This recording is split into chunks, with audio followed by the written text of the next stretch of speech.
شريك له وأشهد أن محمدا عبده ورسوله الذي لا نبي ولا رسول بعده. قال رسول الله صلى الله عليه وسلم فإن أصدق الحديث كتاب الله وخير الهدى هدى محمد صلى الله عليه وسلم. Hadirin ikhwati iman rahimakumullah ta'ala. Puji dan syukur kita panjatkan kepada Allah Azza wa Jalla. Allah memberikan kita hidayah, Allah memberikan kita petunjuk, inayah, pertolongan serta taufiknya, sehingga kita dapat melangkahkan kaki kita, mengayunkan tangan kita ke tempat yang insya Allah turunkan berkah yang banyak di tempat ini, di masjid, di antara masjid-masjid Allah Subhanahu wa ta'ala. Semoga langkah kita bukan hanya menggugurkan kewajiban, tetapi langkah kita juga menggugurkan dosa-dosa kita. Semoga langkah kita juga menambah bekal kita ketika kelak bertemu dengan Allah Subhanahu wa ta'ala, yauma la yanfa'u malun wala banun illa man atallaha biqalbin salim. Ketika itu kita bertemu dengan Allah Subhanahu wa ta'ala, tidak akan bermanfaat harta dan anak-anak kita kecuali ketika kita datang dengan membawa pahala amal kita, dengan membawa hati yang bersih menghadap Allah Subhanahu wa ta'ala di yaumil akhir. Hadirin ikhwati iman rahimakumullah, Bapak dan Ibu sekalian, kita berada di bulan yang mulia, bulan yang agung, bulan ke-7 di antara bulan-bulan Hijriah. Berada di bulan apa ibu-ibu sekarang kita? Ibu-ibu, sekarang kita di bulan Rajab ya. Bulan Rajab itu bulan keberapa? Ke-7. Bulan pertama bulan apa? Kedua bulan apa? Berdua ini. Pertama bulan Muharram, kedua bulan Rajab. Safar. Bulan Safar ya. Safar so good. Ketiga bulan apa? Jumadil. Belum. Rabiul Awal, Rabiul Akhir. Terus Jumadil Awal, Jumadis Tsaniyah. Terus Rajab ya. Rajab, habis Rajab apa, Bu? Ruah. Orang Sunda boleh ya. Rajab ruah puasa ya. Rajab Sya'ban. Kemudian setelah Sya'ban apa? Ramadan. Setelah Ramadan Syawal. Setelah Syawal Dzulqa'dah dulu. Habis Dzulqa'dah apa? Dzulhijjah. Kayaknya kurang lancar ya. Januari, Februari, terus Maret, terus April lancar itu ya. Kenapa kita nggak lancar bulan Hijriah? Karena kita mah bulan Hijriahnya nggak dipakai gajian nih. Kalau bulan Hijriah dipakai gajian kayaknya khatam ya, lancar gitu. Tapi karena orang mah gajiannya bulan Masehi, jadi lupa gitu. Tapi dari Arab juga yang saya dengar gajiannya mah pakai bulan Masehi. Karena kalau pakai bulan Hijriah lebih cepat gitu. Baru 29 hari udah gajian. Nggak ada yang 31 di bulan Hijriah itu. Rumusnya gini ya, Muharram Safar. Kita hitungnya Mu-So. Kemudian Rabiul Awal, Rabiul Akhir, Ro. Dan Jumadil Ula, Jumadil Tsaniyah, Ju. Jadi 6 bulan itu Mu-So, Ro, Ju. Apa, Bu? Mu-So, Ro, Ju.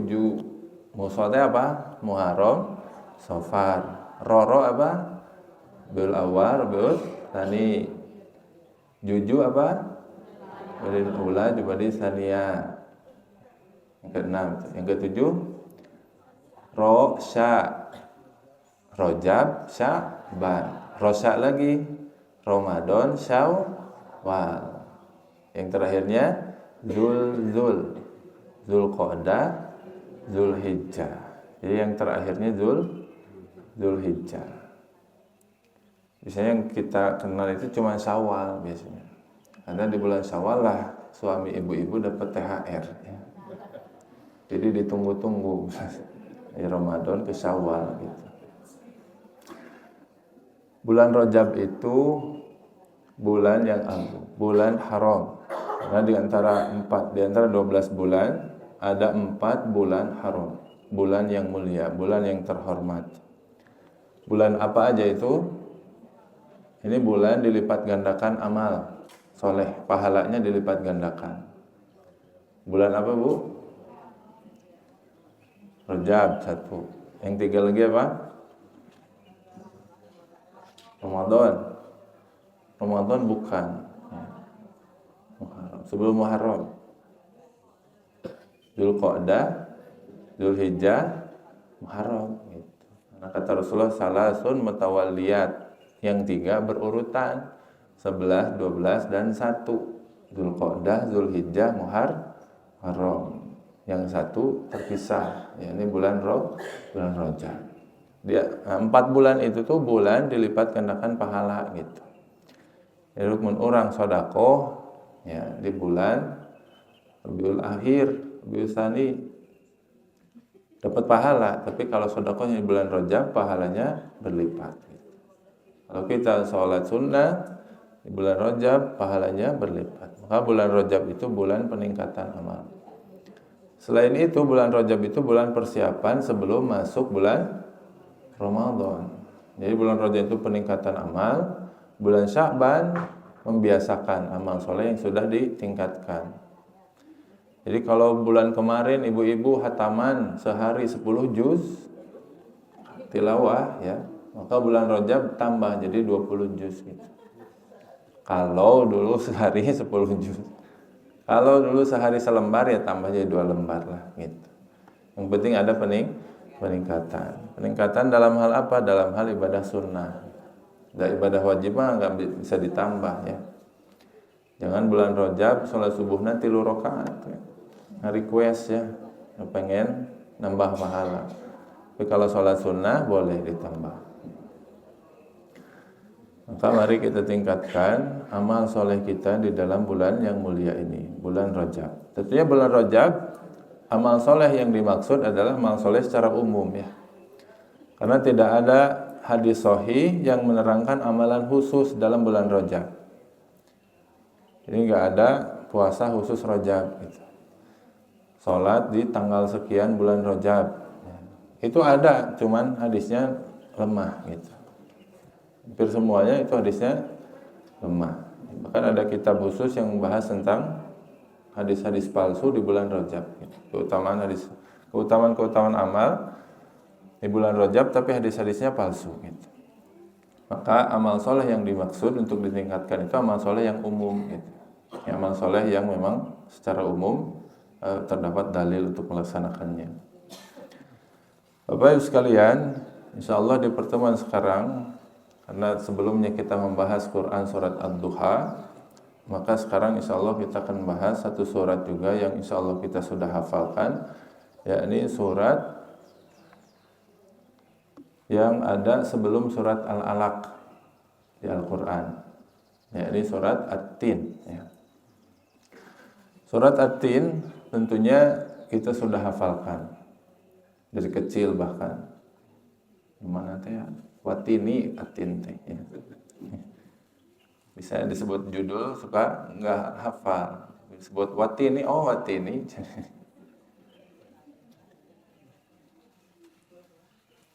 Al-Ma'un Bu. Al-Ma'un teh nomor eta Aro'aita. Oh, Aro'aita mah hafal.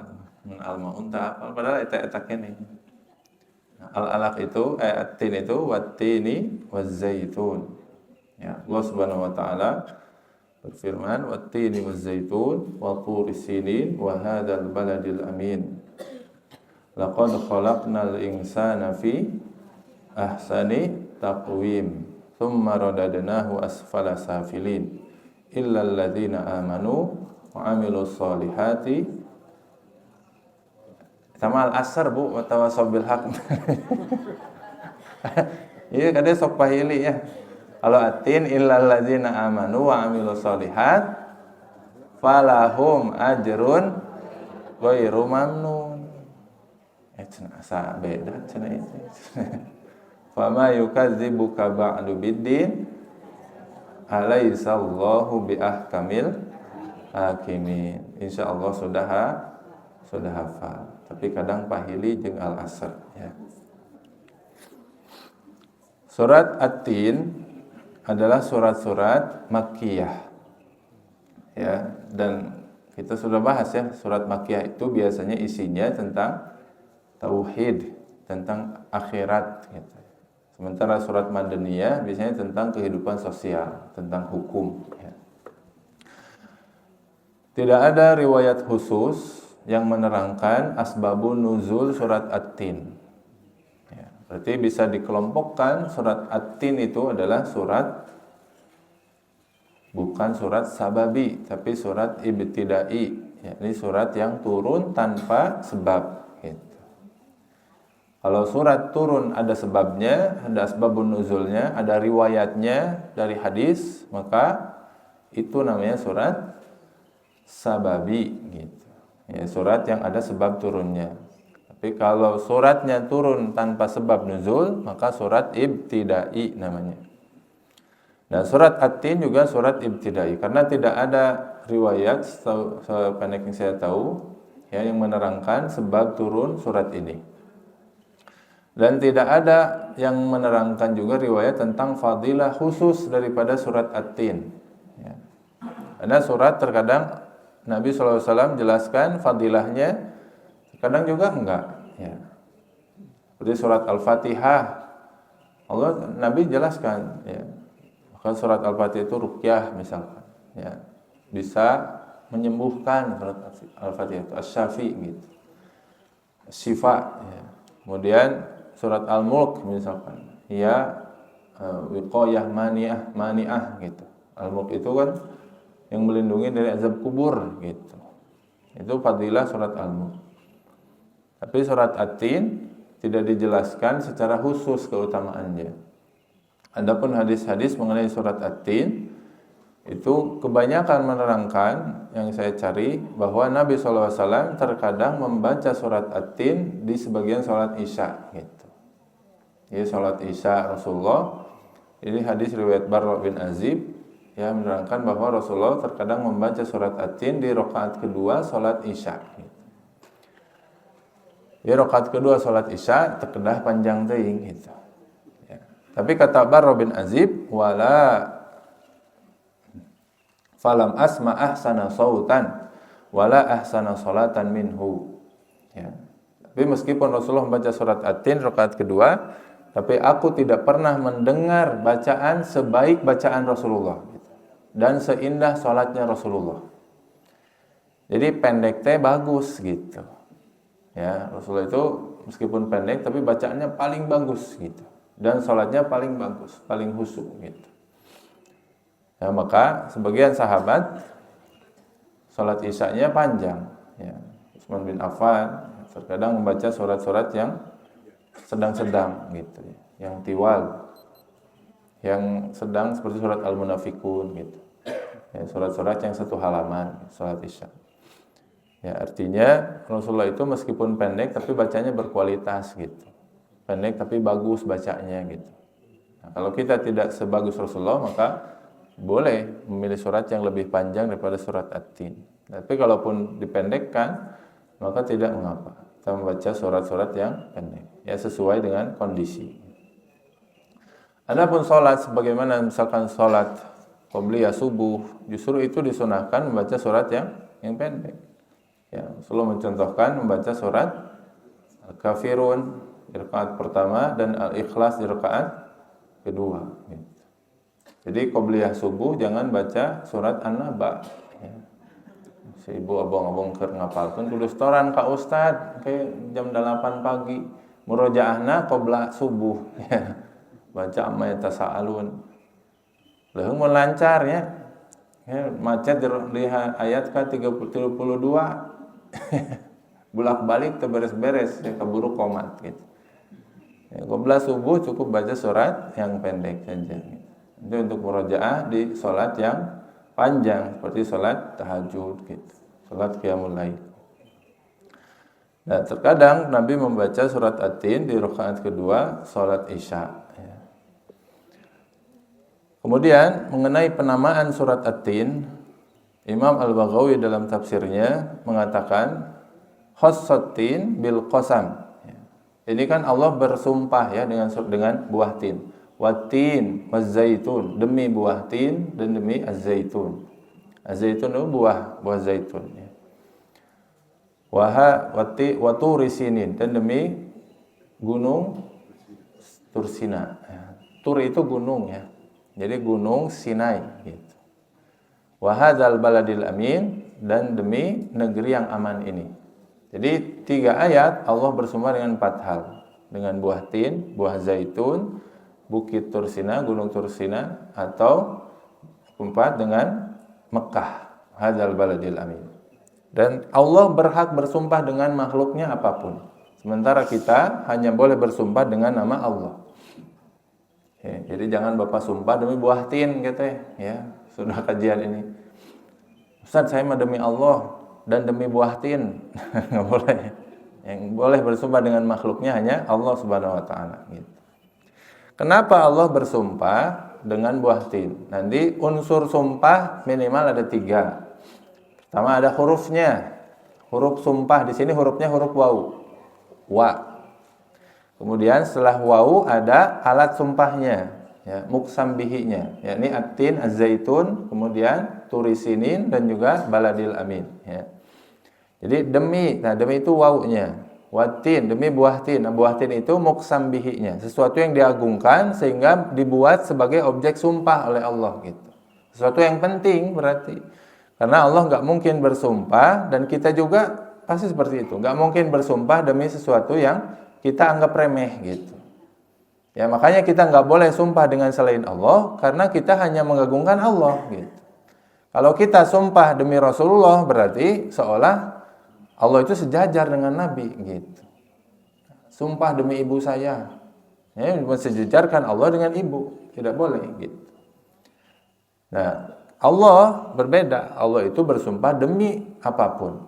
Ya itu menunjukkan keutamaan hal yang dijadikan sumpah oleh Allah tersebut gitu.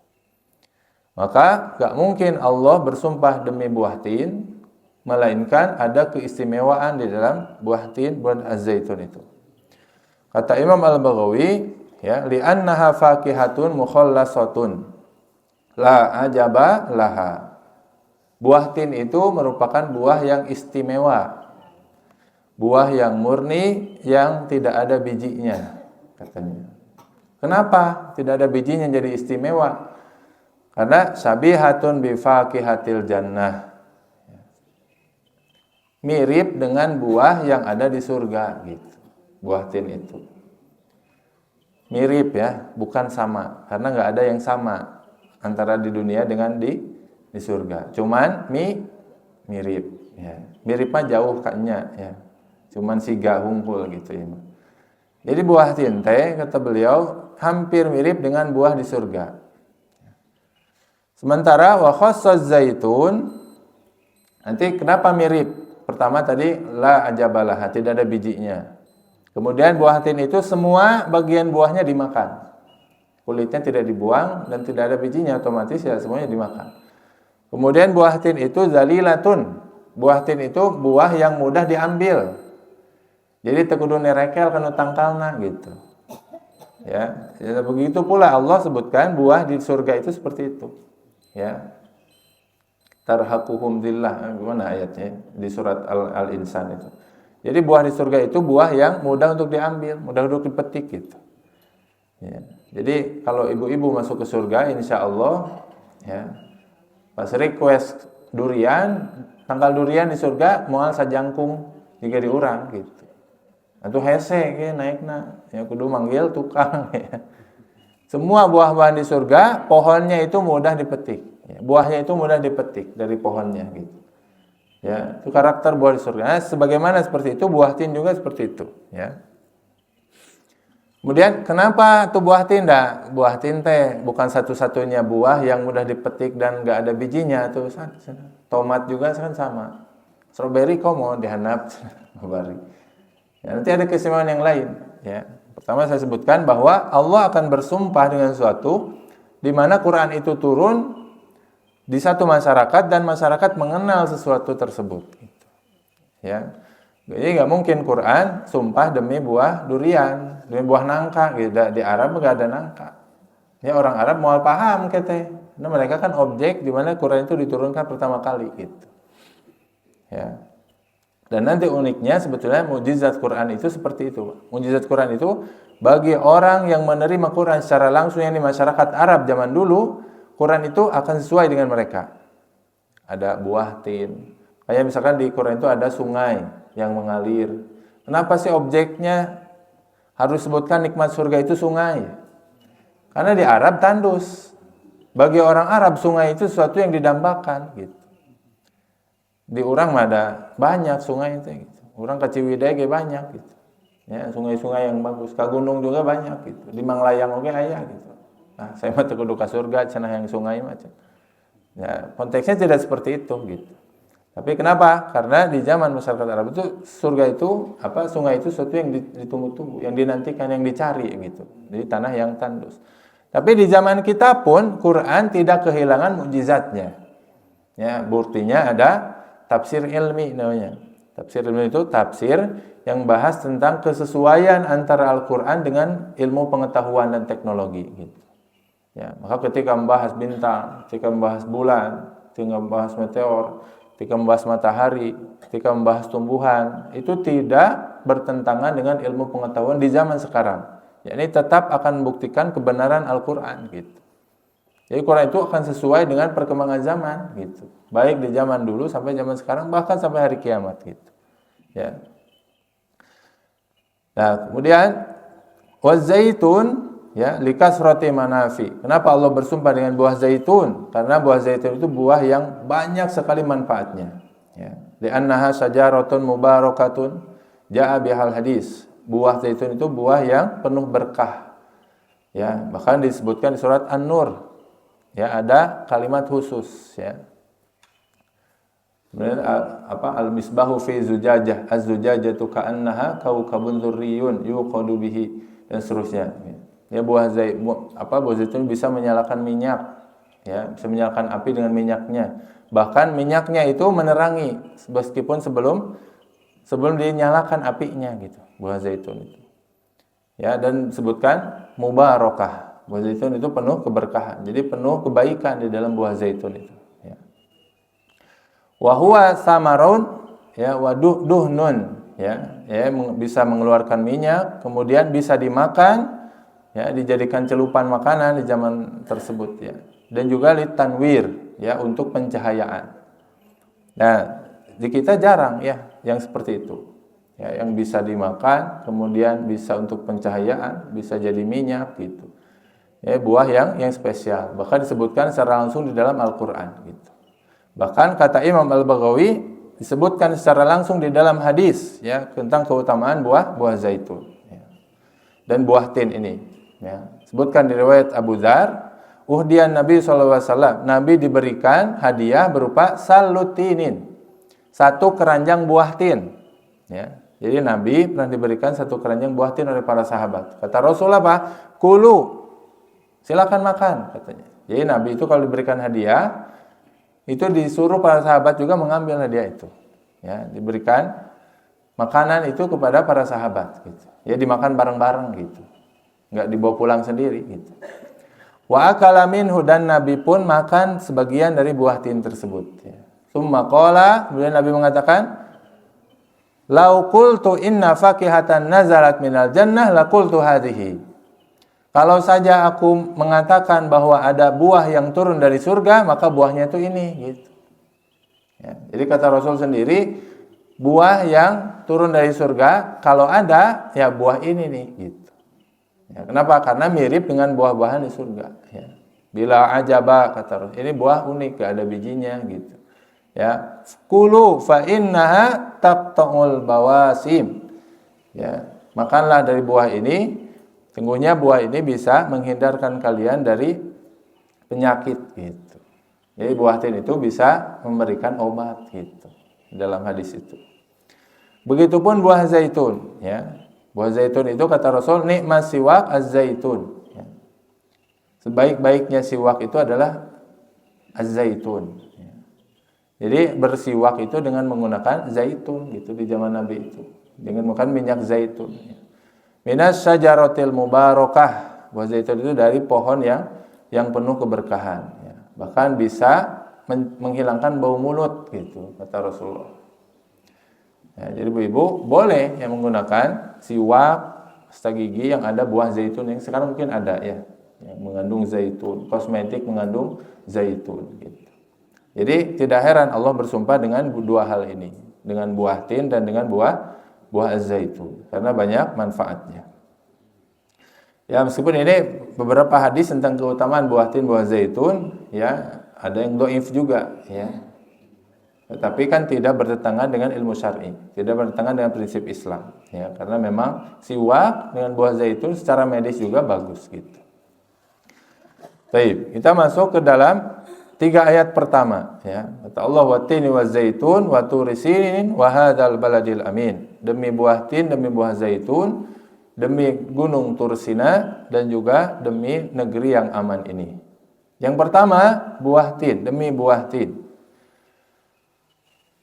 Qatadah mengatakan, ya, tin yang dimaksud adalah al-jabal alladzi alaihi Dimash, wa zaitun al-jabal alaihi Baitul Maqdis. Jadi yang dimaksud kata beliau, tin dan zaitun itu adalah tempat di mana buah itu tumbuh gitu. Ya. Allah bersumpah dengan dua objek ini tidak semata-mata karena kebaikan dua buah ini, tetapi mengingatkan orang tentang di mana buah itu tumbuh gitu. Yang kebanyakan tumbuhnya adalah di Damaskus, di Baitul Maqdis, di Palestina gitu. Ya. Kayak kita ya. Kalau kita sebut peyem, kita ingatnya Bandung gitu. Kalau kita sebut dodol, kita ingatnya Garut gitu. Nah, kalau kita sebut zaitun, orang Arab itu ingatnya Palestina gitu. Kalau kita ingat buah, kalau kita sebut buah tin, orang itu langsung, oh buah tin mah di daerah sana. Ya, di Syam gitu. Sehingga mengingatkan para orang Arab terdahulu tentang di mana buah itu tumbuh gitu. Ya. Jadi mewakili sebetulnya buah tin itu mewakili tempatnya gitu. Ya. Kata As-Sa'di Asy-Syam. Ya, kebanyakan buah tin dan buah memang bisa tumbuh dimanapun di Jazirah Arab. Tapi yang terbaik buah tin, buah zaitun itu adanya di Syam. Gitu. Syam itu apa sekarang? Suriah, Yordania, Palestina, Lebanon. Ya, Syam itu terutama Palestina. Ya, yang banyak di dalamnya tumbuh buah tin dan buah zaitun. Gitu. Nah, Imam As-Sa'di mengatakan, kenapa Allah bersumpah demi buah yang ada di Syam? Dan ada apa di Syam itu? Li'annaha sultanuha fi ardis Syam, ya, mahallu nubuwati Isa bin Maryam alaihissalam. Ya, Syam itu nubuwah Isa bin Maryam, tempat kenabian bagi Nabi Isa bin Maryam. Sementara Turi Sinin wa Turi Sinin, ya, Tur itu artinya gunung, Pak. Gunung yang ada pohonnya itu Tur. Kalau gunung yang tandus namanya Jabal dalam bahasa Arab itu. Jamaknya Jibal, ya. Jadi gunung yang ada pohonnya itu disebut Tur. Ya. Tur di sini artinya mahallu nubuwati Musa sallallahu alaihi wasallam. Ya. Tempat kenabian Nabi Musa di mana Allah menyuruh Nabi Musa naik untuk berbicara dengan Nabi Musa. Sementara wahadzal baladil amin, dan negeri yang aman ini negeri Mekah artinya. Itu adalah tempat nubuahnya Nabi Muhammad SAW. Ya, jadi korelasinya apa?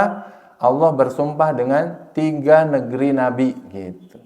Ya, negeri Syam, negeri Nabi Isa, kemudian negeri Nabi Musa atau tempatnya Nabi Musa menerima kenabian di Bukit Tursina, kemudian tempatnya Nabi Muhammad SAW menerima kenabian di negeri Mekah gitu. Kenapa harus 3 ini? Karena 3 ini adalah mayoritas yang ada di Mekah saat itu. Di Mekah kan agamanya ahlu kitab gitu. Musyrikin nggak dianggap, agama Yahudi mengikuti Nabi Musa alaihissalam. Kemudian Nabi Nasara mengikuti Nabi Isa alaihissalam. Sementara orang-orang Muslim mengikuti Nabi Muhammad SAW. Maka secara tidak langsung Allah ingin menyampaikan pesan bahwa hei kalian umat Yahudi, umat Nasrani, sungguhnya kalian sama dengan umat Muslim gitu. Sama itu bukan sama agamanya, semua sama di mata Allah, semua bisa masuk surga, bukan. Tapi kalian itu sungguhnya pada asalnya beragama tauhid gitu. Ya, makanya di Quran surat Ali Imran Allah mengatakan, "Qul ya ahlal kitabi ta'alau ila kalimatin sawa'im bainana wa bainakum." Katakanlah wahai Muhammad, wahai ahlul kitab, kemarilah ya menuju ajaran yang sama antara kami dengan kalian.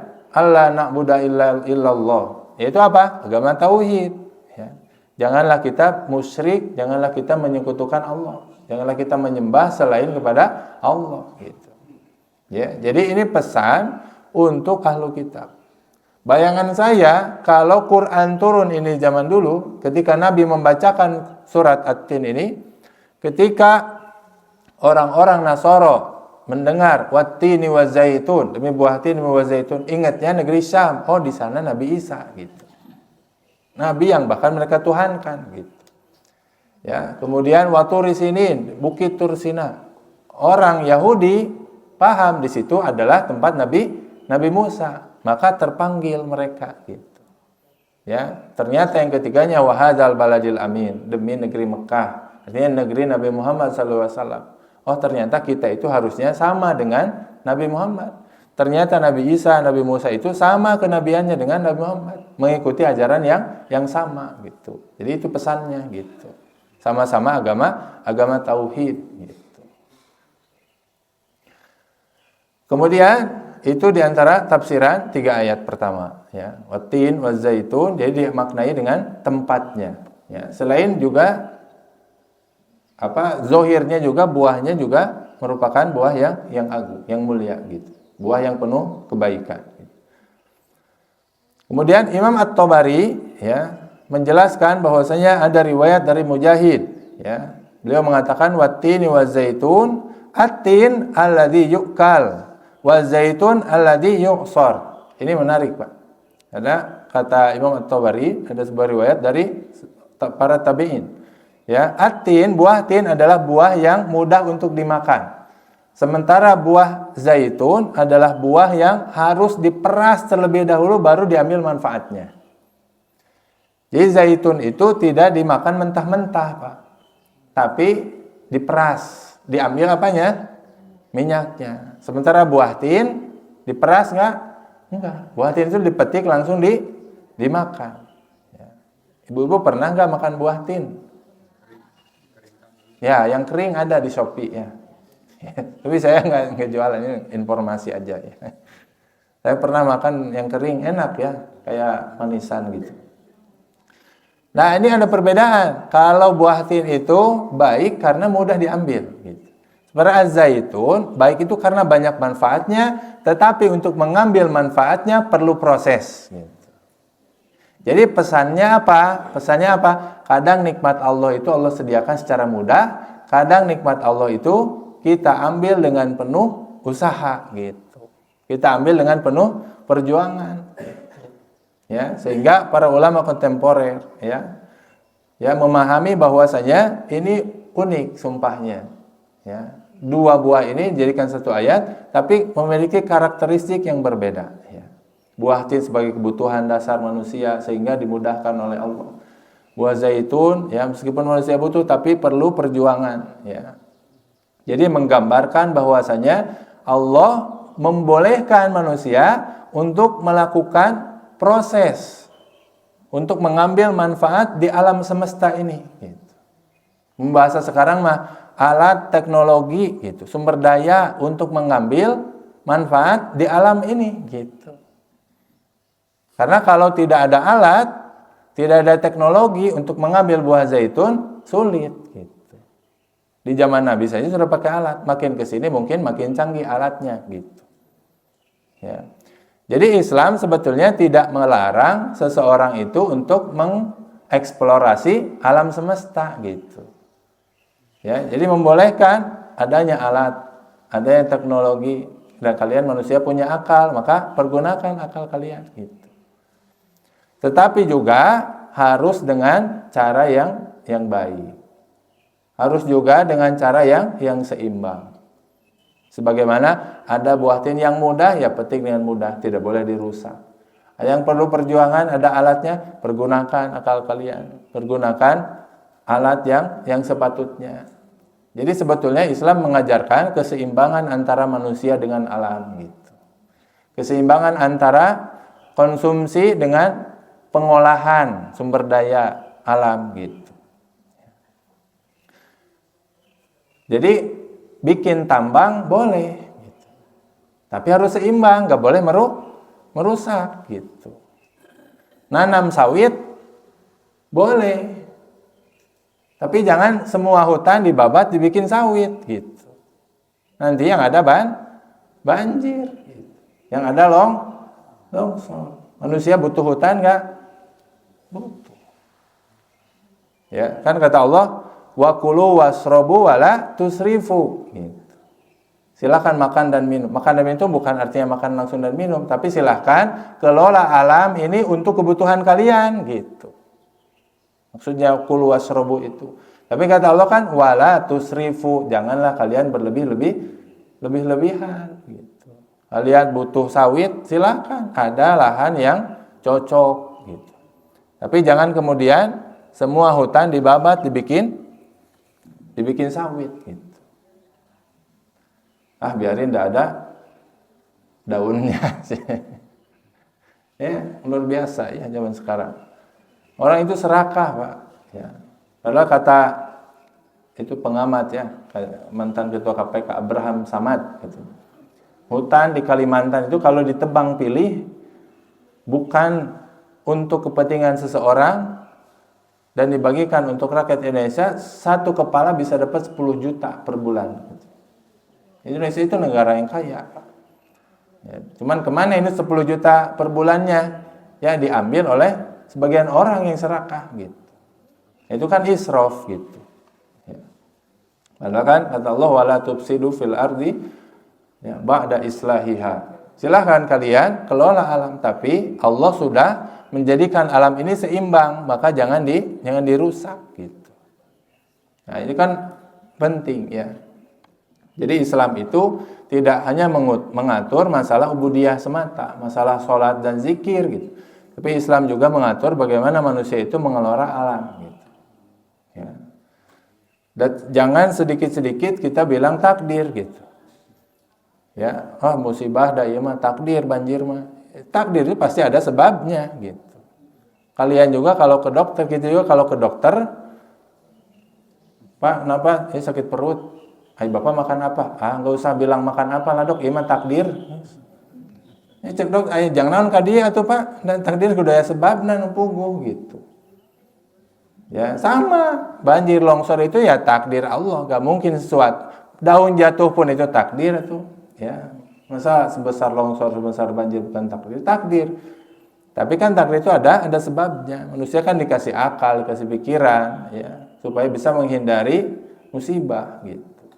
Kan kata Allah zaharul fasadu fil barri wal bahri bima kasabat aydin nas kan. Banyak kerusakan di bumi, di laut. Itu semua karena tangan-tangan manusia gitu. Yang tidak seimbang tadi dalam mengelola alam gitu. Ya, mentang-mentang dibolehkan akhirnya berlebih-lebihan gitu. Ya, mentang-mentang ada keuntungan dan yang paling parah yang mengambil manfaat siapa dan yang kebagian kerusakannya siapa gitu. Ya, itu yang ngeruk Kalimantan, yang membabat Sumatera. Mungkin bukan orang Kalimantan, bukan orang Sumatera. Bisa jadi tinggalnya di Jakarta, tinggalnya di luar negeri gitu. Tapi yang dapat bencana orang sana gitu. Itu kan luar biasa, zalim itu, ya. Dan di akhirat bakal dimintai tanggung jawab oleh Allah Subhanahu wa taala gitu. Ya, setiap kerusakan yang dibuat, setiap tangisan, setiap nyawa yang hilang, setiap harta yang terenggut gitu. Maka bakal dimintai tanggung jawab, ya. Az-zulmu zulumatun yaumal qiyamah. Ya, kezaliman itu akan menjadi kegelapan demi kegelapan di hari kiamat nanti. Padahal Islam mengajarkan kebaikan kepada alam. Ya. Bahkan di hadis, ini hadisnya sahih, ya. Ya. Kata Nabi SAW, ya, ma min muslimin yagrisu gharsan illa kana lahu bihi shadaqah. Kalau kita menanam satu pohon, maka Allah pasti balas dengan pahala sedekah. Islam itu mengajarkan kita menanam pohon, bukan membuat pohon. Ya.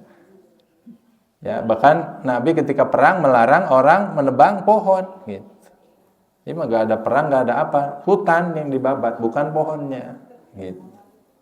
Ya, dijadikan tanaman tertentu. Dan bilangnya yang penting ada daunnya. Gak sama daun yang di hutan dengan daun kelapa sawit. Ya. Kelapa sawit itu nggak nyerap air, Pak. Ya, makanya kalau hutan diganti dengan kelapa sawit, airnya jatuh ke bawah, ya longsor gitu. Nah, nggak bisa nyerap air. Ya, atau sangat sedikit daya serap airnya. Ya. Bahkan di hadis yang lain Nabi mengatakan, in qamatis sa'ah wa fi aidikum al-fasilah falyagrisha. Ya, ini saya ragu antara Nabi atau perkataan para sahabat, ya. Kalau ada tanda mau datang hari kiamat di depan kalian, tapi di tangan kalian sudah ada tanaman yang hendak kalian tanam, maka tanam dulu gitu. Ini kan luar biasa, Pak. Ya, Nabi mengajarkan etika lingkungan gitu. Ya, maka jangan dirusak gitu. Nah, at-tin az-zaitun itu mengajarkan kita keseimbangan. Ya, ada gunung, ada buah yang silakan diambil, silakan dinikmati. Ada yang harus diproses, silakan proses, tapi harus seimbang. Makanya di ayat ketiganya wahadzal baladil amin. Ada negeri yang aman. Ya, maksudnya kalau kalian seimbang dalam mengolahnya akan aman. Ya, negeri kalian itu sebetulnya. Ya, kenapa tidak aman? Karena pengelolaannya yang keliru gitu. Ya, bukan alamnya. Jadi banjir teh bukan salah hujan gitu. Tapi salah manusianya. Jadi jangan nyalahin hujan. Hujan wae banjir. Gak mungkin Allah nurunin azab dari langit berupa air. Nah ini kan kayak pas imam baca kan surat Al-Mu'minun, walau ittaba'al haqqu ahwa'ahum la fasadatis samawati wal ard. Kalau kebaikan itu diserahkan, ukuran kebaikan itu diserahkan kepada manusia, maka akan rusak bumi dan langit itu. Karena manusia persepsi baiknya itu pasti beda-beda gitu. Ya. Ya cek tukang es mah hujan teh musibah. Karena dagang es moal payung gitu. Cek tukang bakso mah anugerah karena orang resep ngebakso mau hujan gitu. Cek pabrik Indomie mah anugerah karena musim hujan laku Indomie gitu. Ya cek tukang ojek payung mah anugerah karena loba nu mentas gitu pas kehujanan. Ya. Itu kan kebenaran itu, ukur kebenaran itu bukan akal manusia gitu, bukan hawa nafsu manusia gitu. Ya. Nah, Allah bersumpah dengan tiga hal ini. Ya. Kemudian kata Allah Subhanahu Wa Taala, kenapa Allah bersumpah? Allah ingin menekankan ayat keempat. Laqad khalaqnal insana fi ahsani taqwim. Ya. Jadi tidak ada sumpah kecuali ada isinya. Sumpahnya, alatnya, yaitu tadi buah tin, buah zaitun, negeri Mekah. Ya. Sedangkan isi sumpahnya atau muqsam atau jawabul qasamnya adalah laqad khalaqnal insana fi ahsani taqwim. Sungguh kami telah menciptakan manusia dengan sebentuk-bentuk rupa, sebaik-baiknya bentuk, sebaik-baiknya rupa gitu. Sesempurna-sempurnanya rupa manusia gitu. Kata Imam At-Tabari fi adli khalqin ya, wa ahsani surah. Di sebaik-baiknya, seseimbang-seimbangnya penciptaan dan sebaik-baiknya bentuk maksudnya. Jadi manusia itu paling seimbang. Lihat tangan, ada tangan kanan, tangan kiri. Kaki kanan, kaki kiri. Mata kanan, kiri. Ya. Jadi dijadikan seimbang. Gitu. Ya, kata Imam At-Tabari, tegak berdiri, ya, makan dengan tangan, diberi akal dan hati. Kalau kita lihat hewan, ya, hewan itu kan melata, jalan pakai 4 kaki dan nggak punya tangan. Ya. Jadi jangan bilang tangan sapi, nggak ada juga kaki sapi. Dari mana nupayun, ya, nupayun juga kaki sapi emang gitu. Ya, dan makan dengan mulut hewan itu. Kalau manusia makan dengan tangan, mulia manusia itu. Ya, dan hewan tidak diberi akal, sedangkan manusia diberi akal. Itu kan sebaik-baik penciptaan gitu. Ya, diberikan hidung di depan, diberikan mata yang sepasang. Ya, ada rambutnya di kepalanya. Indah penciptaan manusia itu. Ya, makanya kalau kita lihat, Pak, ya, di India itu kan suka ada dewa, ya. Dewa-dewa, patung-patung yang dibikin. Ini ada patung manusia, kepalanya gajah misalkan. Atau di Amerika ada film dewa yang gajah tapi kuda tapi badannya manusia. Itu menurut bayangan mereka ini adalah rupa dewa yang bagus. Nah, manusia berhidung gajah panjang. Tapi kalau ditanya, mau nggak kamu kayak gitu? Nggak ada yang mau. Ya. Manusia punya hidung kayak gajah. Kenapa? Karena secara alam batin mereka juga sadar ini buruk sebetulnya, nggak seimbang gitu. Siapa makhluk yang paling seimbang? Ya manusia gitu. Ya. Bahkan kata Imam As-Sa'di, ya, lam yafqid mimma yahtaju ilaihi zahiran wa batinan syai'an. Ya, Allah itu tidak membebani satu kebutuhan kepada manusia, melainkan mereka bisa mencarinya dengan tubuhnya sendiri begitu. Ya, baik kebutuhan ruh ataupun kebutuhan fisik gitu. Manusia perlu makan, maka diberi kemampuan untuk makan. Ya. Manusia diberikan perasaan untuk memahami orang lain, ya. Untuk bisa merasakan kesedihan. Itu kita bisa sedih itu manusiawi, itu bentuk kesempurnaan manusia gitu. Coba orang nggak bisa sedih, maka nggak bisa menyesali perbuatan dosa, nggak bisa takut dengan akhirat gitu. Ya, sedih itu kebutuhan. Begitu pula bahagia, ya. Kayak Allah sebutkan ayat-ayat tentang surga untuk menghibur gitu.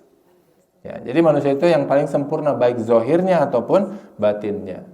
Apa yang ingin Allah sampaikan dengan penciptaan manusia yang sempurna itu? Wa ma hadza an-ni'am al-azimah. Itu sebetulnya menunjukkan nikmat Allah yang luar biasa, yang agung kepada manusia. Allati yanbaghi minhu al-qiyam bisyukriha.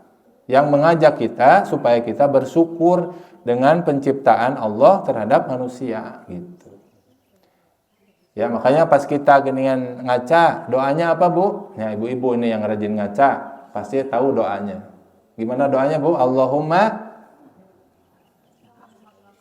kama hasanta khalqi fahassin khuluqi. Jangan lupa setiap ngaca baca doa. Sok ngadoa antara ibu-ibu kalau ngaca. Jarang. Langsung pas ngadoa paling sibuk dan kan Nabi kan mengajarkan, ya Allah, sebagaimana engkau memperindah rupaku, menyempurnakan fisikku, maka perbaikilah juga akhlakku. Ya, ini kaitannya dengan ayat ini sebetulnya. Ya, jadi kita sadar bahwa Allah sempurnakan rupa kita, maka tugas kita apa? Menyempurnakan akhlak kita gitu. Menyempurnakan perilaku kita gitu. Ya. Nih kata Imam As-Sa'di ini, fa aksarul khalqi munharifuna an syukrin ni'am. Tapi kebanyakan manusia tidak bersyukur dengan nikmat kesempurnaan fisik itu. Dengan cara apa? Mustagiluna billahwi wal la'bi. Mereka lebih sibuk dengan perkara yang sia-sia yang tidak ada gunanya. Qad radu li anfusihim bi asfalal umur. Kebanyakan manusia mengajarkan atau mengerjakan pekerjaan yang rendah, pekerjaan yang remeh gitu. Padahal sudah diberikan fisik yang sempurna gitu. Maksudnya apa? Misalkan maksiat. Ya. Orang maksiat itu kan pekerjaan yang rendah, yang hina gitu. Kita diberi fisik yang sempurna, diberi akal, tapi nyuri, tapi mabuk, tapi judi, tapi zina, tapi nipu orang, itu kan pekerjaan yang hina, yang rendah. Harusnya orang yang mengerjakan itu orang yang gak punya akal gitu. Tapi ini yang diberi akal, yang diberi fisik yang sempurna malah melakukan hal-hal yang rendah gitu. Nah, itu bentuk penyimpangan syukur gitu. atas penciptaan Allah yang sempurna dalam fisik manusia. Ya. Kemudian kata Allah, "Tsumma radadnahu asfala safilin." Kemudian kami akan mengembalikan manusia ke bentuk yang paling rendah, ke tempat yang paling rendah, serendah-rendahnya tempat. Kecuali orang-orang yang beriman, maka mereka mendapatkan pahala yang tidak terputus. Ini ada dua tafsiran yang paling unik. Ya. Di surat ini, dua tafsiran ini paling unik. Kata Allah, kami akan kembalikan manusia ke tempat yang rendah, kecuali orang beriman dan beramal soleh. Ini ada dua tafsiran. Ya. Kata Qatadah, maksudnya tempat yang rendah adalah an-nar. Tempat yang rendah itu adalah neraka. Jadi kami akan kembalikan manusia yang tadi diciptakan dengan sempurna, punya fisik yang bagus, punya akal, ya, punya penciptaan yang paling seimbang, yang paling mulia di antara makhluk Allah yang lain di dunia ini. Kami akan hinakan mereka di tempat yang paling hina, di neraka, kecuali orang beriman dan beramal soleh. Jadi kalau mau terhindar dari neraka, kuncinya adalah iman dan amal soleh. Iman saja tidak cukup, karena iman senantiasa berkorelasi, nyambung dengan amal soleh. Makanya Nabi kan sering bilang dalam hadis, la yu'minu ahadukum, kalian itu tidak beriman sampai kalian mencintai saudara kalian gitu.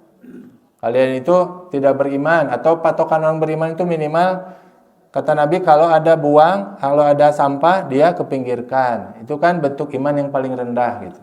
Bentuk iman yang paling tinggi adalah jihad fisabilillah. Maksudnya apa? Nabi ingin menegaskan bahwa iman itu perlu amal, perlu bukti gitu.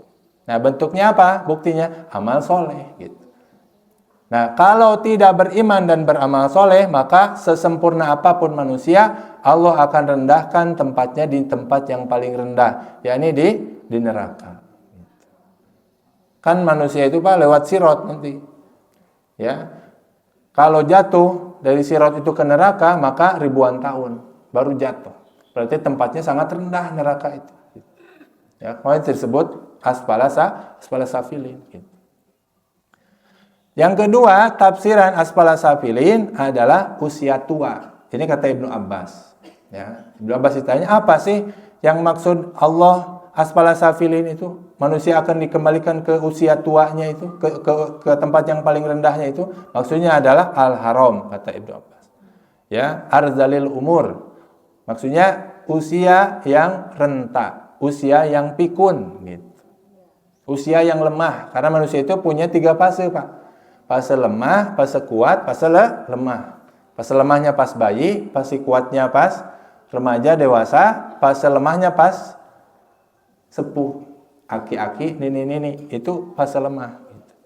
Nah, sebagian manusia akan Allah jadikan berada di tempat yang rendah. Makanya beda antara orang tua dengan anak muda. Anak muda kalau dikasih PR harus ngafalin, cepat hafal dan susah lupanya. Kalau orang tua gimana? Susah hafal, gampang lupa. Anak muda mah kalau main naik gunung. Orang tua naik tangga di rumahnya aja udah jarang. Secara fisik sudah sulit gitu. Bahkan secara akal pun boleh jadi berkurang gitu.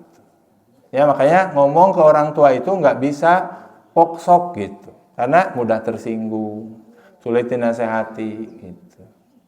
Kayak yang tadi udah dinasehati, ini sawit itu buruk, kekeh itu Papua katanya mau dibabat, mau dijadikan lahan sawit. Ya, karena umur gitu, faktor U gitu. Nah, terus apa dong ilal ladzina amanu? Nah, ini uniknya kata Ibnu Abbas. Allah akan rendahkan manusia di usia sepuh.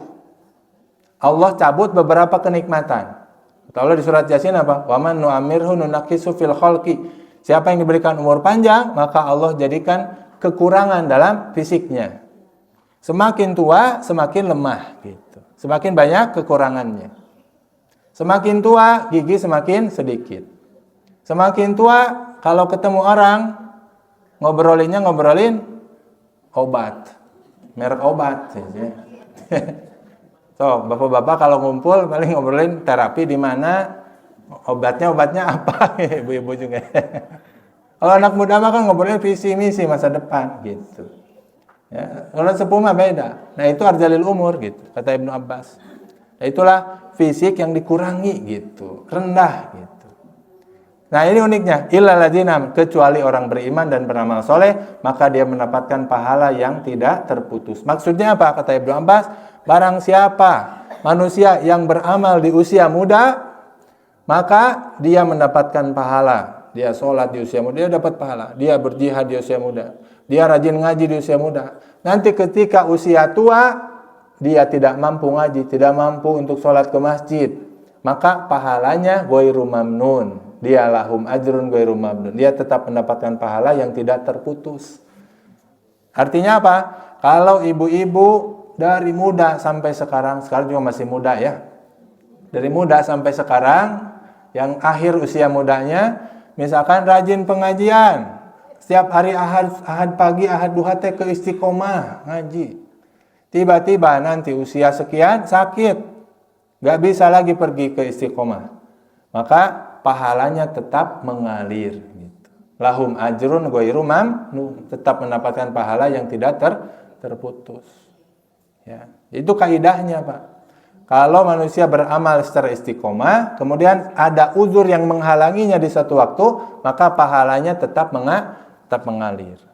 Orang kebiasaan sodako di waktu hilang harta kita, maka tetap pahala sodakonya mengalir. Gitu. Karena kita tidak sedekah karena ada uzur. Gitu. Nah, itulah yang Allah selamatkan dari asfala safilin. Ya, ini orang yang istiqomah beramal. Ya, jadi Allah menetapkan pahala di masa terbaiknya seseorang gitu. Kalau di masa terbaik, di masa mudanya dia beramal soleh, maka ketika tua tetap pahalanya mengalir. Ya. Dan itu banyak ya amal soleh yang di usia muda mungkin mudah, tapi di usia tua tidak mudah lagi. Itu jong-jong, Pak. Nanti kalau sudah tua, kita tinggal ngalir pahalanya. Seorang kalau 5 waktu ke masjid, 1 waktu ada musibah, dia nggak bisa ke masjid, dan dia menyesal karena itu. Kenapa ini? Ya kalau dulu ada musibah saya nggak bisa ke masjid, nanti pahalanya tetap mengalir seolah dia jalan ke masjid gitu. Ya. Maka amal terbaik adalah amal yang dilakukan di usia muda. Ya, tapi bukan berarti usia tua juga menghalangi kita untuk mulai beramal. Ya, karena amal tidak ada batasan minimumnya, tidak ada tidak ada kata terlambatnya. Kata Ibnu Abbas, man qara'al Qur'an lam yurad bi ila arzalil umur. Kalau kalian ingin diselamatkan dari asfala safilin ini, arzalil umur ini, usia pikun itu, maksudnya kata Ibnu Abbas, rajin-rajinlah membaca Al-Qur'an gitu. Nah, itu resep dari Ibnu Abbas, Bu. Kalau kita nggak mau pikun, maka perbanyaklah tilawah Al-Qur'an gitu.